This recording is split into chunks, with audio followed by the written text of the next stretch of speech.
Are you seeing the mfc110.dll error because of a library mismatch? I'm Sophie Chen, a Windows support engineer. I've analyzed the error and prepared your fix. This DLL file is the Microsoft Foundation class library for Visual Studio 2012. It contains the C++ classes needed to build standard Windows desktop applications with classic menus, toolbars, and standard UI controls. With that context in mind, our first logical step is a clean reinstallation. Your first step should be a manual reinstall of Microsoft Visual C++. Head to the official Microsoft site, download the x86 and x64 Visual C++ redistributables, and install them to update the system files.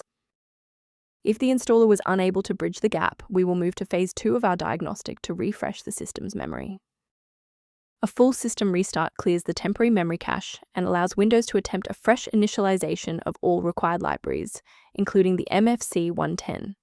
Before you reboot, make sure to bookmark this video or click the like button so you can easily find your way back to the next step once your PC is back up and running. For a clean and stable recovery, it's important to stay within verified developer ecosystems. Please use caution.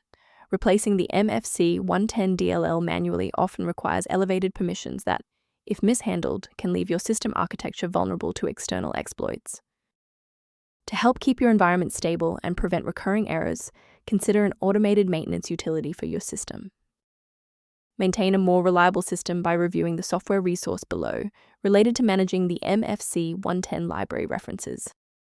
I'm Sophie Chen. If we successfully restored Microsoft Visual C++ functionality for you today, liking this video helps other users find this solution. Subscribe for professional tech support.